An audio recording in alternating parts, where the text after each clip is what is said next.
السلام علیکم ګرانو دوستانو، هیله لرم چې جوړ و روغ به یاست. درد او جنسي رابطه. موږ انسانان چې جنسي رابطه نیسو بعضې وخت د درد سره هم مخ کیږو. راځو د درد اړوند خبرې کوو چې په جنسي رابطه کې درد اول یې معرفت کوو او بیا یې د تداوي لارې درته ښیو. اول دا دی، بعضې وخت موږ د ژوند د ملګري سره په جنسي رابطه کې د درد احساس کوو، هغه که ښځه یي که نارینه یي. خو که چیرې دغه د ژوند ملګری مو نه یي، بیا د درد احساس نه لرو. یعنې که نوی د ژوند ملګری ولرو، هغه ته بیا نه لرو. دغه د درد احساس چې د یو کس سره وي، دې ته موږ د روابطو مشکل وایو چې باید د دوی روابط درمان سي، بیا د دوی دا درد درمان کیږي. خو که چیرې د درد احساس په ټولو کې یو رقم وي، نو بیا یې د حل لار دا ده چې تاسو باید ډاکټر ته مراجعه وکړئ. راځو د درد تعریف چې شته په جنسي رابطه کې. په جنسي رابطه کې مسلسل درد، هغه که د نارینه د خوا که د ښځې د خوا، دا یعنی جدي مسئله. که چیرې تاسو د جنسي رابطې په جریان کې مسلسل درد احساسوئ، نو تاسو هڅه وکړئ چې د سکس کلینیک ته مراجعه وکړئ. په سکس کلینیک کې یو یورولوجیست ډاکټر یي، یو روانشناس یي، یو سایکیټریسټ یي، یو نسایي ولادي ډاکټر یي، او یو د اعصابو ډاکټر یي. دا ټول یو ځای ستاسو د صحت لپاره پریکړه کوي. نو تاسو چې هلته مراجعه وکړئ، هلته به ستاسو مشکل ته د حل لار پیدا سي او ستاسو تشخیص به وسي. راځو یو شی تاسو ته وایو د ښځو اړوند. بعضې ښځې دا مشکل لري، لومړی جنسي رابطه نسي نیولی. دا ډېر و دوی ته سخت یې. دلته د دوی مشکل چې شته، دغه ښځې چې د په عامه اصطلاح وایم واژنیزم مشکل لري، د دوی مشکل دا دی چې دوی خپل وجود ته یعنې د تناسلي آلې په توسط دخول نسي برداشت کولی. دا معنا نه لري چې دا ښځه نه غواړي ستا سره جنسي رابطه ولري. دا معنا لري چې دا ښځه غواړي جنسي رابطه ولري، خو د دې بدن و دې ته اجازه نه ورکوي چې دا جنسي رابطه ولري. دا اړوند راځو خبرې کوو. وای د دې لپاره چې دغه مشکل تاسو حل کړئ په لومړۍ جنسي رابطه کې، تاسو کوشش وکړئ چې رفتارونه تقسیم بندي کړئ، پر څو حصو یې وویشئ. لکه څه رقم چې موږ د انسانانو نور شیان په ژوند کې تقسیم بندي کولی سو، دغه رقم جنسي رابطه هم تقسیم کولی سو.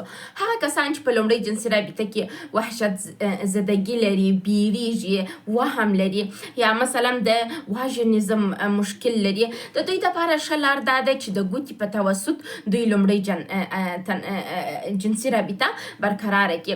دغه ښځې چې د لومړۍ جنسي رابطې سره ډېر وحشت زده کیږي، دوی کولی سي په انفرادي توګه خپل د ځان سره د اول د یوې ګوتې په توسط خپل جنسي رابطه برقراره کړي او بیا یې د دوو ګوتو په توسط برقراره کړي. کله چې دوی د دوو ګوتو دخول وکړي او 2 دقیقې دا دخول جریان درلودی او ښځې د وهم یا بیره، مبهم بیره چې دا په وجود کې لري، د هغه سره اوکې سول، بیا کولی سي جنسي رابطه ولري. همیشه په یاد ولري که چیرې ستاسو د ژوند ملګرې ښځه مو دغه مشکل لري چې لومړۍ جنسي رابطه نسي برقرار کولی، تاسو بده رویه مو ورسره کوئ، فشار مه پر راولئ، ځکه چې دا خپله یو ډېر لوی مشکل دی یوه ښځې ته. او دا د په لومړۍ وختو کې که چیرې دا موضوعات ډېر جدي ونیول سي، دا د ښځې د قوي رواني ناروغۍ سبب کیږي.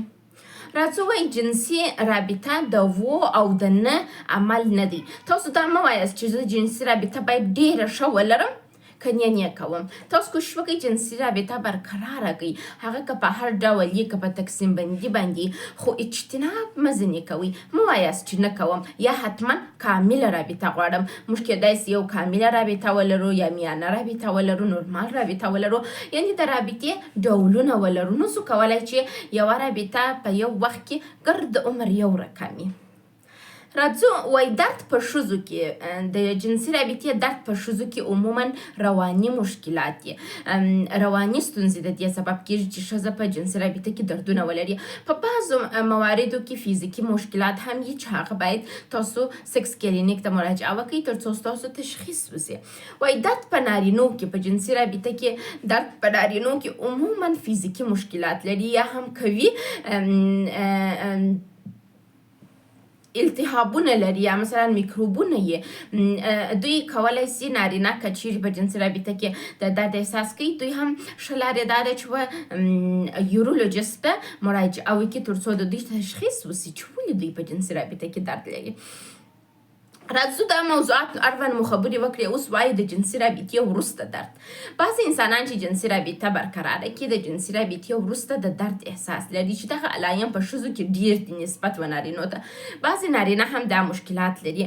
تاسو که چیرې د جنسي رابطې وروسته دغه مشکلات لري نو همیشه په یاد ولرئ چې تاسو د جنسي رابطې څخه یو مبهم ویره لرئ یا مو د جنسي رابطې پر وخت باندې شهوت سم نه و راپارک سوی یا هم نه واست تحریک سوی او یا هم تاسو د جنسي رابطې څخه تروما لري.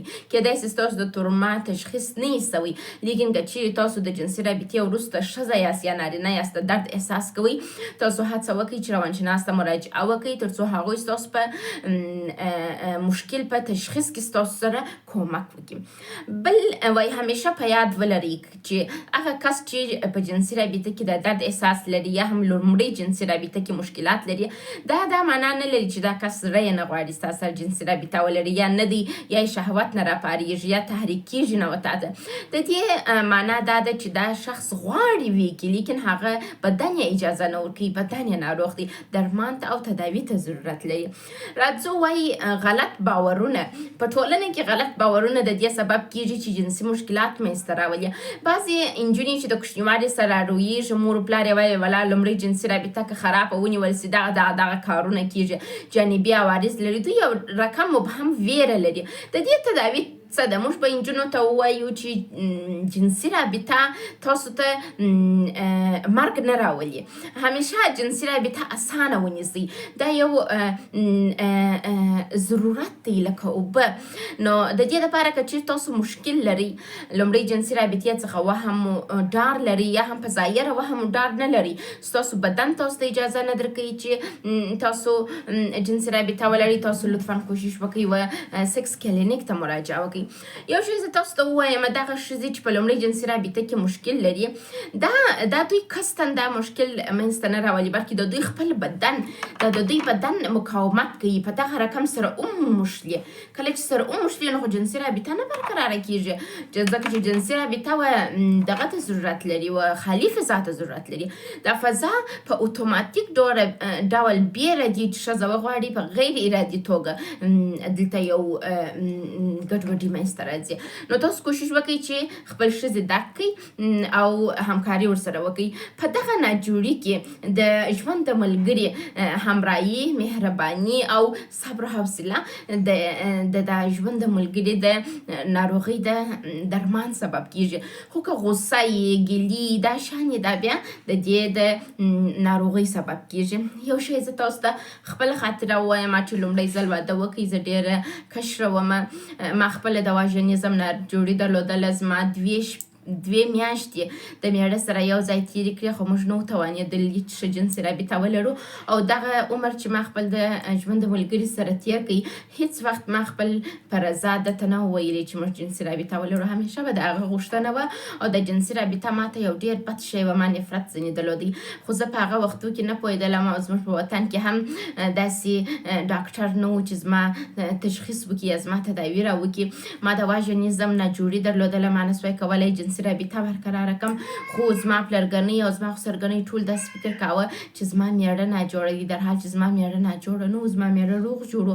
ما د واژنیزم ناجوړي درلودل ما 2 میاشتې نه سوی کولی د میړه سره جنسي رابطه برقرار کم. زموږ د واده شپې ډېرې بدخونده سولې او زما ته رواني ستونزو سبب سو. زما خاوند هم علم نه درلودی کشر و او کورنۍ هم علم نه درلودی زما کورنۍ هم علم نه درلودی. موږ په دا نه پوهېدلو چې واژنیزم یعنې څه زه کم یا مثلا د واژنیسموس چې ورته وایي موږ نه پوهېدلو دا ناجوړیانې چیشت دي درمان یې چیشت دي یا ولې دا شی کېږي. زه 2 میاشتې د خسرګنۍ په کور کې پیغله ګرځېدلم خواشي او خسر دوی به بیا بدې خبرې راته کولې او دا شان زما پر اعصابو دومره بد تاثیر وکړي چې ما خپل مکمل هوش او حواس د لاسه ورکړل. ما ته یې د برکرینټونه راکړل. ما ته خپل مور و پلار نه پېژندل. داسې حالت ته تللې وم. بیا وروسته تداویانې ډېرې وسولې. بیا نو ما درسونه وویل، روانشناسي مې وویل. ما روانشناسي په دې خاطر شروع کړه چې ما ته ډېر غټ سوال پیدا و، ولې انسانان جنسي رابطه نیسي، یا ولې ما نه سوی کولی جنسي رابطه ونیسم، ولې 2 میاشتې زه مجرده ګرځېدلم، آیا علت په ما کې و که زما په میړه کې و. او بیا چې زه په رواني ستونزه اخته سولم، د برکرینټونه یې راکړل. کورته خلکو بویلول پروانه لیونۍ سول. هغه ملګري چې ما درلودل یې زما ملګرو زما سره روابط قطع کړل، نور پروانه لیونۍ سول. د هېچا په درد نه خوړل کېږي.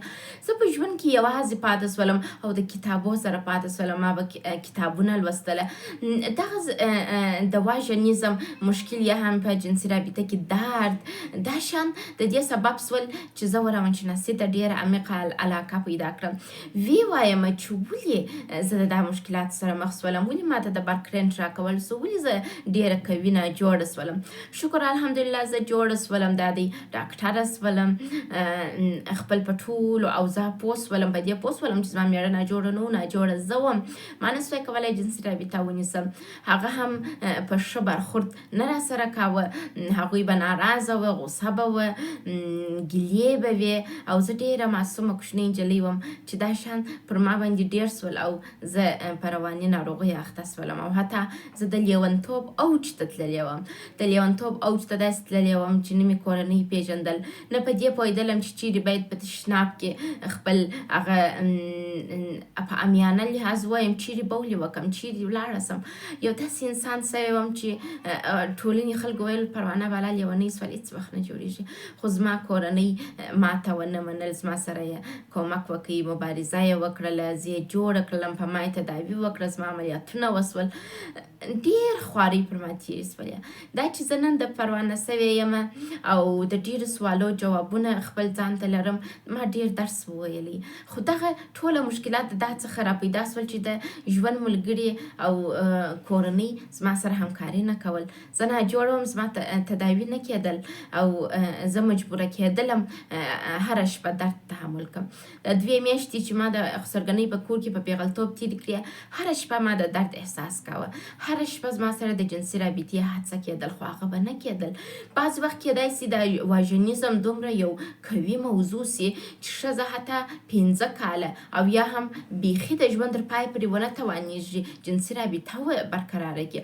خو زما سره زور و ظلم و بدې خبرې و بدې خاطرې ټول د دې سبب سول چې زه په رواني ناروغیو اخته سم. خو ما واژنیزم مشکل درلودی. زما دپاره جنسي رابطه ډېره سخته وه. نو تاسو کوشش وکړئ که چیرې مو د ژوند ملګري داسې مشکل لري، ښه برخورد ورسره وکړئ.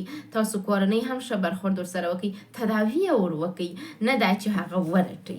مننه چې غوږ مو نیولی و.